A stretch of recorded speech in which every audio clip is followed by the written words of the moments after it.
É uma boa medida, né? Primeiro, esclarecer algumas coisas que são bem básicas, né? Mas como é uma novidade no futebol brasileiro, acho que é importante falar.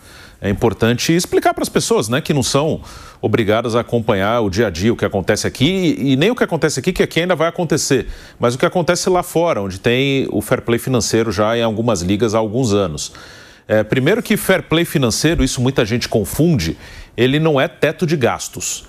Que muita gente, às vezes quando o Flamengo ou o Palmeiras, que são os times hoje que têm maior poder de investimento, quando eles fazem uma grande contratação, gastando aí mais de 20 milhões de euros, as pessoas começam a falar, tem que ter fair play financeiro porque está tudo desequilibrado, o Flamengo compra um jogador por 20 milhões e o meu time não pode comprar, o Palmeiras compra, o meu time não pode comprar, tem que ter o fair play financeiro. Muita gente confunde fair play financeiro com teto de gastos e não é isso, né? Não vai existir um teto, olha, você só pode gastar no máximo, sei lá, vou chutar qualquer número, 50 milhões, não é isso. O fair play financeiro, ele não é colocar um limite de gastos para todo mundo. A regra básica é você tem que gastar dentro do que você arrecada. A regra básica é essa. Aí cada campeonato, cada liga, aqui a gente vai ter o nosso modelo, que ainda não está totalmente definido, né? Foi uma proposta que a CBF apresentou.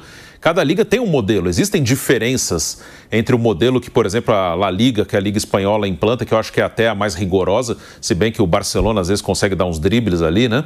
A Liga Inglesa tem outro modelo, a UEFA tem outro modelo, que serve para os times poderem disputar as competições da UEFA, né? A Champions League, a Europa League. Então isso é importante, né? Não confundir o fair play financeiro com teto de gastos, que não é isso. Então você vai poder gastar dentro do que você arrecada, aí tem uma limitação, uma porcentagem de quanto você pode gastar, de quanto você, dentro do que você arrecada. E isso é importante porque tem um monte de clube aqui que está quebrando. Aí não é só uma questão de competitividade, que tem uma coisa que é muito falada e com razão, que, por exemplo, o Corinthians está muito endividado e contrata jogadores caros e não pode pagar. É importante isso em relação ao equilíbrio de competição, né? Você, com problemas financeiros, contrata jogadores que você não poderia contratar. E às vezes você pode até ganhar um título sem pagar os salários em dia, sem pagar o clube que você comprou o jogador. Mas além disso, eu acho que isso também é uma proteção a esses clubes que estão endividados, que no curto prazo o torcedor fica feliz. Tá bom, a gente está quebrado, o meu time não é banco, mas então a gente tem que trazer jogador grande e ser campeão. Mas isso não se sustenta. Então acho que a implantação de um controle do fair play financeiro também protege esses times, que senão a gente vai ter muito time totalmente quebrado daqui a pouco. Já tem time que está sem saída quase. Se não tiver o mínimo de fiscalização, daqui a pouco a gente vai ter times gigantes que não vão ter como se manter competitivos, vão virar times muito menores, eles vão ter problemas, eles não vão conseguir competir mais. Então também é uma proteção a esses clubes, que vão ser obrigados a se organizar de alguma maneira. Aí vamos ver como vai ficar a questão das SAFs, isso causa sempre uma grande discussão, porque a SAF é alguém de fora, né? O dono, que a princípio aqui no Brasil não tem nenhuma regra, ele pode colocar quanto dinheiro ele quiser para contratar jogador. Dentro do fair play financeiro, ele vai ter que gastar mais ou menos o que o clube arrecada. Foi até o que aconteceu com o Manchester City, né? E acabou, por enquanto, não dando em nada, né? E como eu falei, o fair play financeiro na Europa tem alguns dribles que são dados, né? Vamos ver como vai ser aqui. Lá não é também tudo perfeitinho, né? Tem os dribles. O Manchester City foi denunciado e foram mais de 100 denúncias na Inglaterra, porque o Manchester City tem um dono, né? Que é o pessoal lá de Abu Dhabi. O patrocínio do Manchester City, que é uma empresa aérea, pertence a esses donos.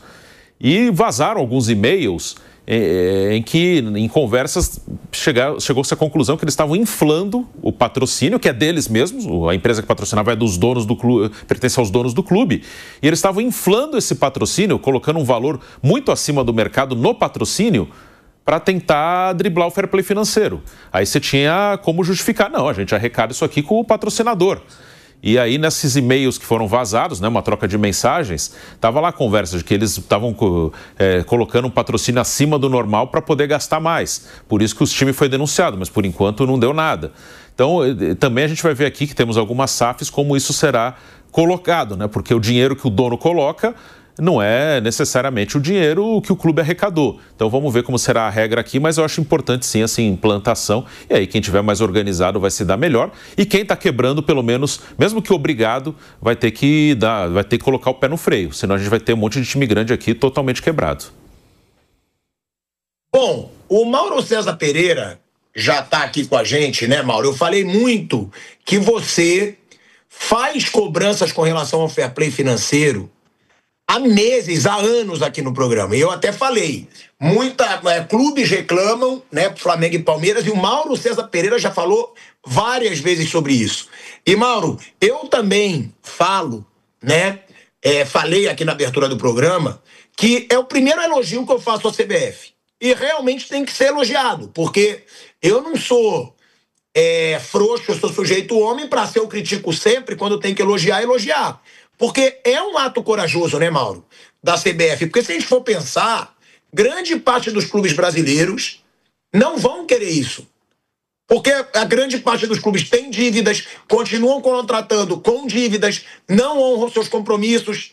E o presidente da CBF, o Samir Saúde, que dessa vez merece elogio, o cara, pelo menos, começou. Eu não sei se ele vai concretizar, né? Porque já apresentou o planejamento para a implantação do fair play financeiro em 2026. Mas merece elogio a CBF nesse aspecto, Mauro. E outra, você acredita que vai ser implantado e que vai dar certo?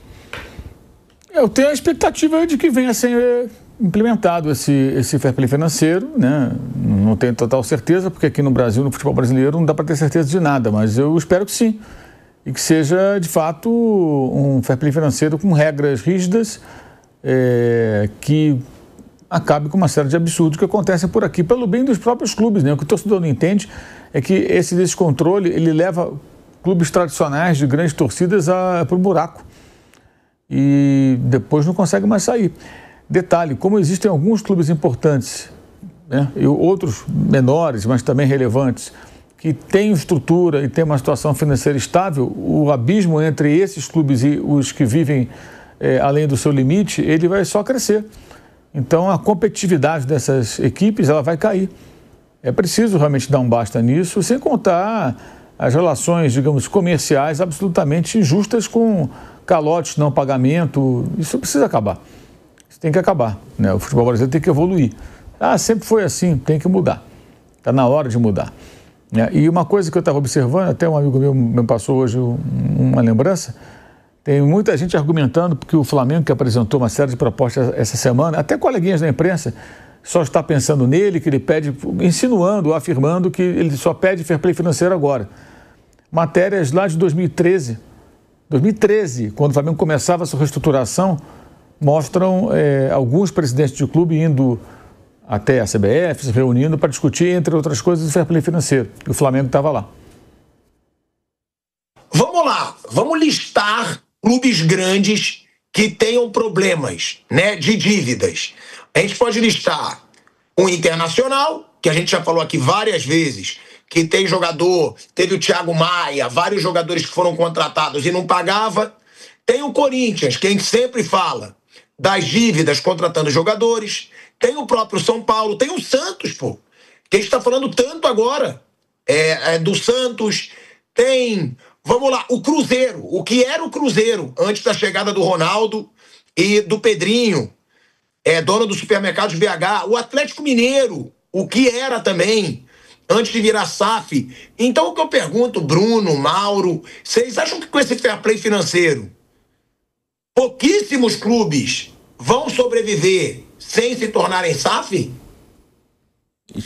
É uma boa pergunta, assim. Por enquanto é difícil responder, mas eu acho que aumentar o número de SAFs aqui vai aumentar, independente até do fair play financeiro, porque tem alguns clubes que chegaram numa situação que não tem saída, né?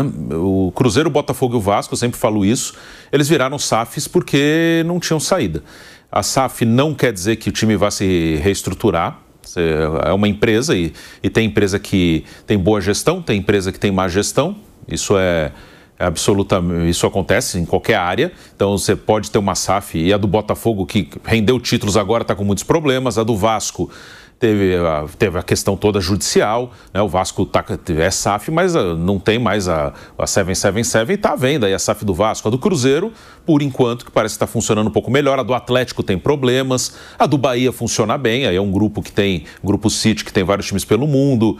Enfim, a SAF não quer dizer que vá melhorar tudo. O Fortaleza tem um modelo de SAF que até na teoria é uma boa ideia, mas eu acho difícil que funcione, né? Que o Fortaleza, ele virou uma SAF, mas o clube fica como majoritário. Aí você pode ter vários sócios minoritários que vão comprar ali ações, não sei se ações é o correto, assim, mas enfim, eles também serão donos do clube, mas o majoritário é o clube, as decisões são do clube. Isso eu acho que é um modelo que a ideia é legal, mas eu acho difícil implantar alguém que coloca dinheiro sem ter o poder de administrar. Mas tem clubes que talvez não tenham saída, muito por incompetência, independente do fair play financeiro. Temos dois clubes que são gigantes, Corinthians e São Paulo, que bem geridos, bem organizados, eles poderiam estar brigando com o Flamengo e com o Palmeiras, porque eles têm potencial para isso, eles têm potencial de arrecadação. Corinthians mais ainda. Corinthians é uma torcida gigantesca, a segunda maior torcida do país, está no estado mais rico do país. O Corinthians tinha um potencial para ser muito grande, assim, digo, não na história, mas competitivo. Ele poderia estar brigando de igual para igual. Se o Flamengo tem condição de trazer jogador de 20, 25 milhões, o Corinthians também deveria ter. Se o Palmeiras tem condição, o Corinthians deveria ter. O São Paulo deveria ter. São Paulo tem mais ou menos o mesmo tamanho de torcida que o Palmeiras, também localizado na cidade de São Paulo. Então, poderia estar igual.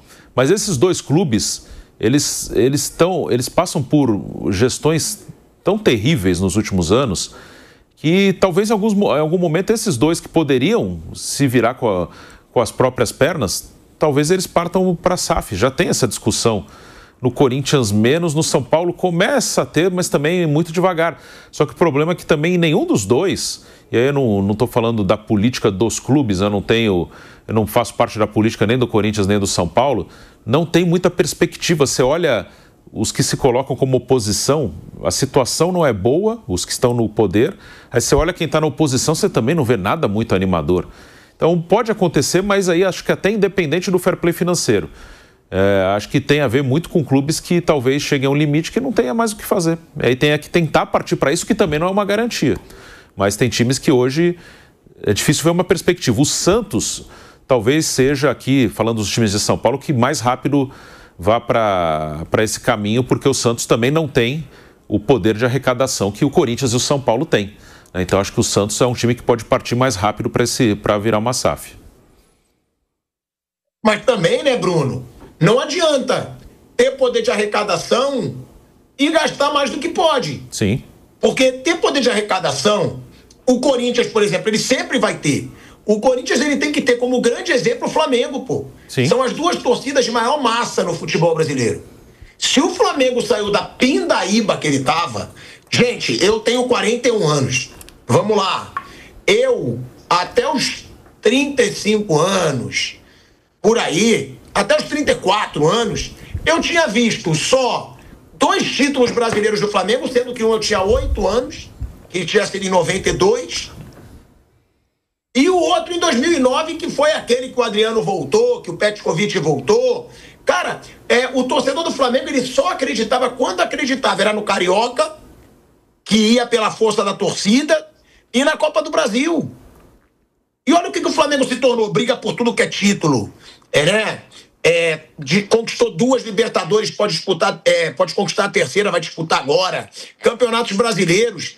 Olha, eu acho que o Corinthians, ele tem que enxergar aonde ele pode chegar. O fair play financeiro não é teto de gastos. Só pode gastar X.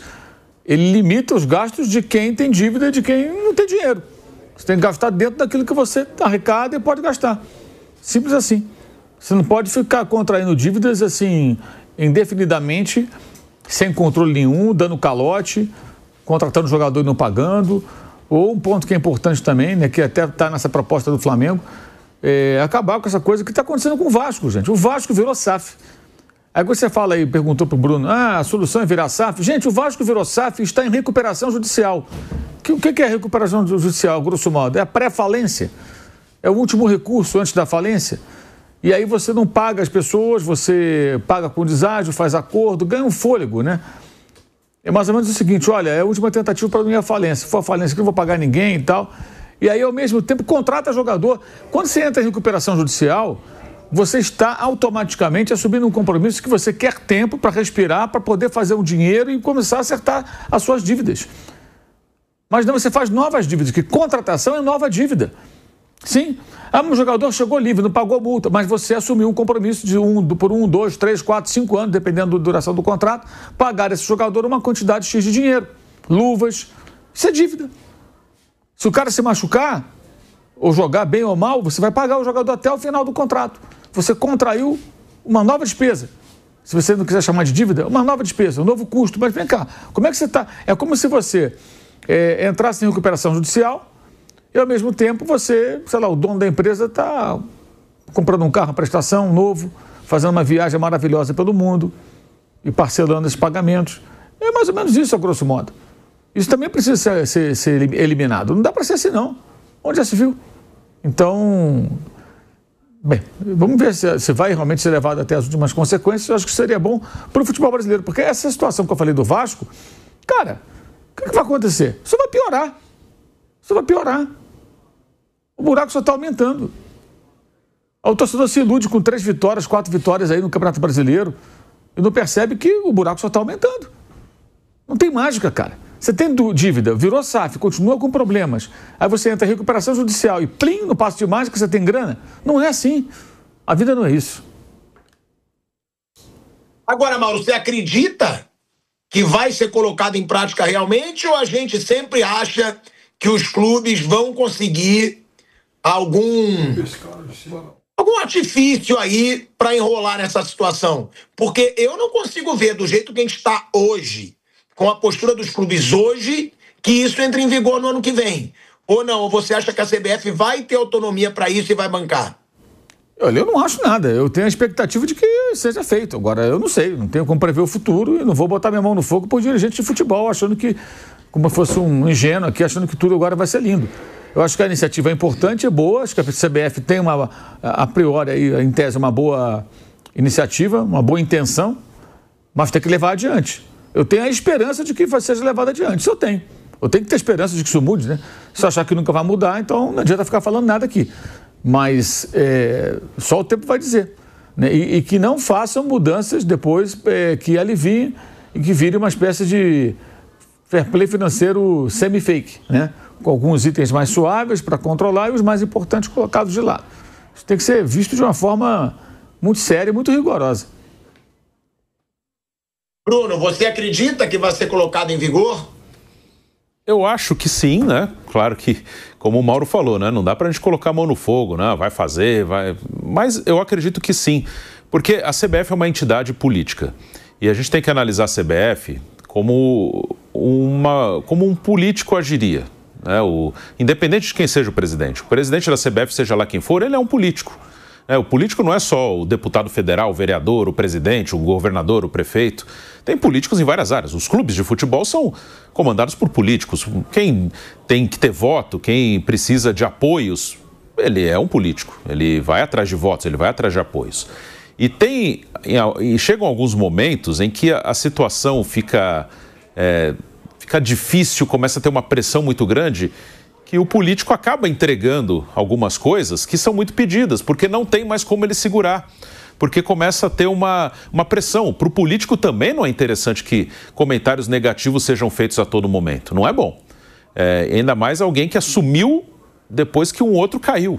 Aí você tem que apresentar alguma coisa diferente, você tem que mostrar, cheguei aqui e estou fazendo diferente. Então, eu acredito sim que vai ter um esforço para sair. Claro que alguns clubes podem tentar atrapalhar, os clubes vão colocar também as suas ideias, né? Tem um projeto, não, isso aqui eu não concordo, isso aqui eu concordo, mas eu acho que alguma coisa vai sair. Não sei se exatamente o que está previsto, mas alguma coisa vai sair, como vai ter o impedimento semiautomático ano que vem também, porque para a CBF é muito ruim que toda semana fiquem falando de arbitragem, então ela tem que apresentar alguma coisa. Então, o impedimento semiautomático, calendário, que eles fizeram mudanças. Acho ainda que não são mudanças suficientes. Teremos confusão no calendário ano que vem, mas eles tinham que apresentar alguma coisa, porque também era uma coisa que eles estavam tomando porrada o tempo inteiro. Então, pensando com a cabeça de políticos, eles têm que entregar alguma coisa quando começa a ter muita pressão, muita coisa negativa. Então, eles vão apresentar. Se vai ser exatamente o que está aí, não sei, mas alguma coisa será colocada.